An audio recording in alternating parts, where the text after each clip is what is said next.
everyone. I am very, very happy to have Nadhiya Ito, speech language pathologist here, and she is going to answer some interview questions that you students submitted.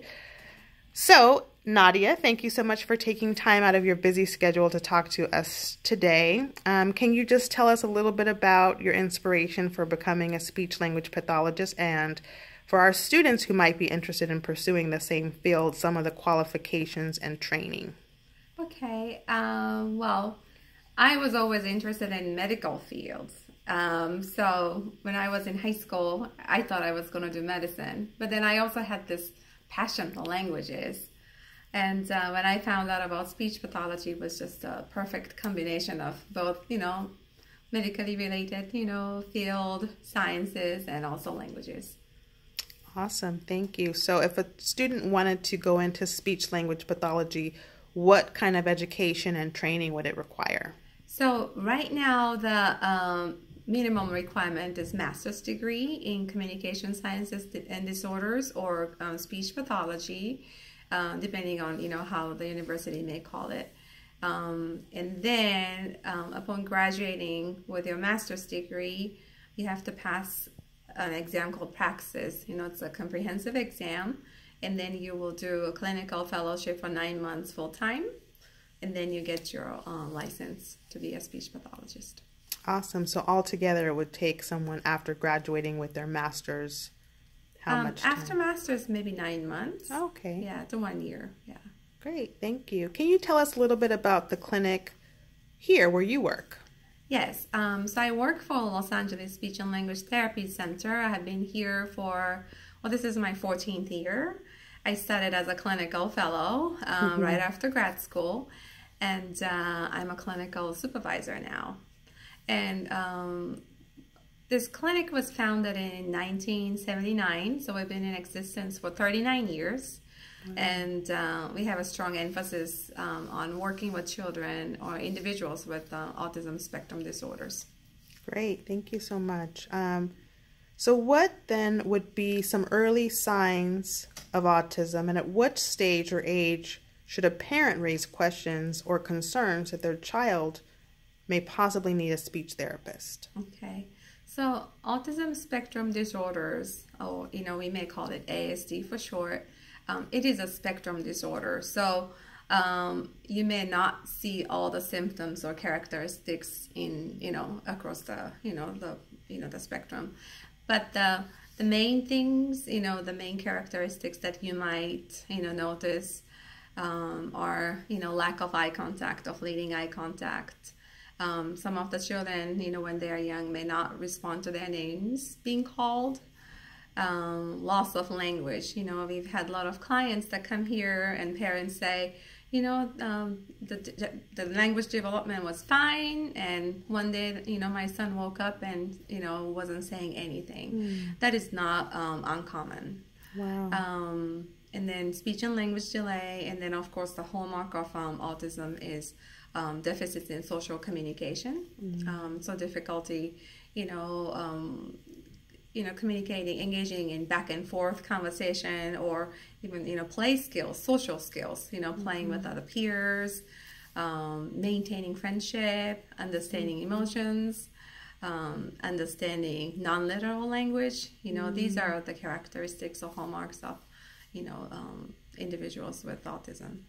Okay, thank you so much. So apart from autism, if we're just looking at specifically a speech delay, what might be some signs that a parent can see?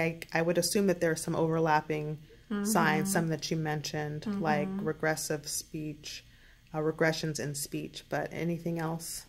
Well, so, how children, start like, cooing and babbling, and so there are, different stages and milestones, but what we would like to see is, by the age, 1, like, when the child is, 1 year old, we want them to start, saying, like, at least one word, like mama or dada or hi, bye, something simple. And then by 18 months, we would like to see them probably have about 20 words. And if there aren't, around 20 words, it may be a good time to consult a pediatrician or go to the regional center. We are lucky, here in California that we have regional centers. So you can always go to the regional center and request for assessment, or you can do the same through your insurance as well.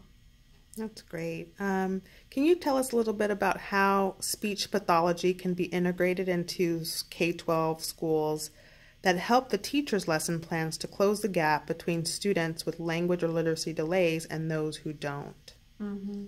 So all the public schools, have access to speech pathologists, right? So I'm a clinic-based, private speech pathologist based in private practice.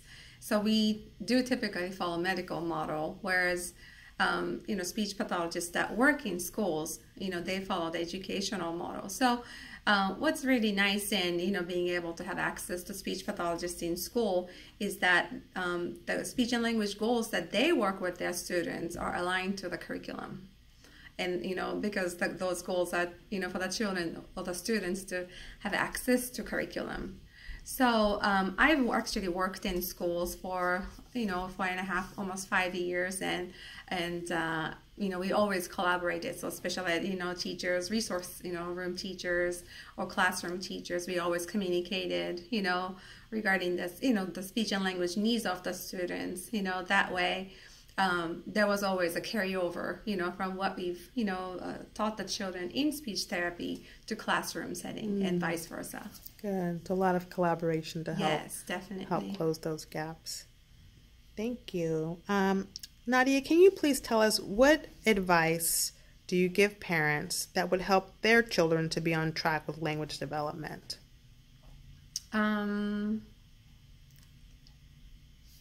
Like at home?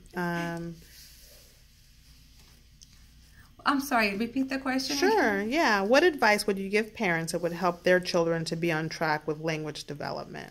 Okay.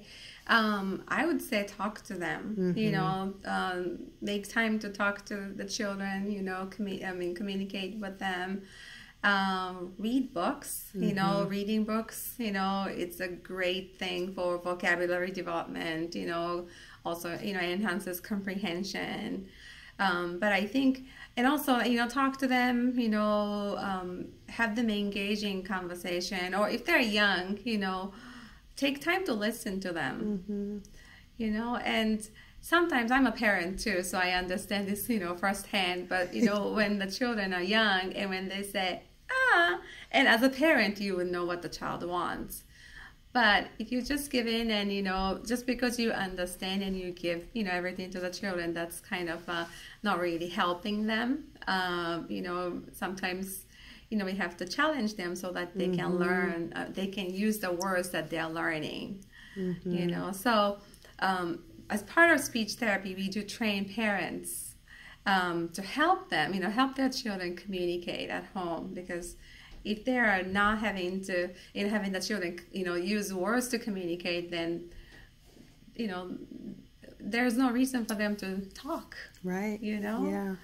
I remember you giving us that advice when we brought our son Noah to therapy, and you would emphasize that we needed to encourage him to use words for something, even if we knew what he was signing for, what he was pointing to, that he would have no motivation to work on the speech development if he was always having his needs met by simply pointing or grunting. So that's really good advice. Right. And sometimes, I tell the parents, pretend you don't understand. That's a good point. Yeah. And I forgot to mention, and you mentioned, sign language. So there are, baby signs, or simple signs, that we can use with children. And the reason, like some parents ask us, why teach children sign versus, just, teaching them to talk? Well, the reason is that their fine motor skills, develop way before their, oral structures. So children, babies can communicate using their fingers as early as 6 months of age. So they might start, signing milk or more, in fact, they, but, their oral structures may not be ready to, do that, like producing speech. Wow, that's fascinating. Thank you for sharing. How can, and this is a question that a lot of students ask, how can a teacher or caregiver recommend a child to be evaluated for autism or speech if the parent is reluctant to have the child be assessed? This is a very sensitive thing, and we experience this a lot. We may see some characteristics of autism, or the skills that they may be lacking in terms of not only speech and language development, but also play skills, because play skills and language skills correlate to each other. One thing we try to do is to increase the awareness of what typical speech and language development or play skills may look like, for parents, because oftentimes parents may not know, especially if this is their first child, Right. So I typically start by educating the parents, what's typical and what is not so typical, so that they begin to see, what their children may be exhibiting may not be what's expected for their age, level.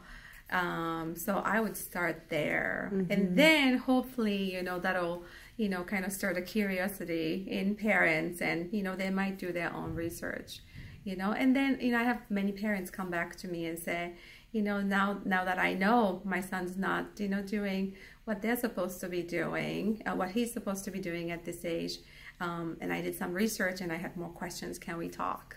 So that might be a kind of like a, good, starter to begin the conversation versus, oh, these are, characteristics of autism. That's a little bit, because the word autism, many parents, or even like public, it's a very sensitive word right now. Absolutely. But that doesn't mean that autism is not a dead sentence. We, like in our clinic, we say beyond the label. It is just a label, but it doesn't define the potential of the children. So yeah, that's where we typically start. Awesome. Thank you.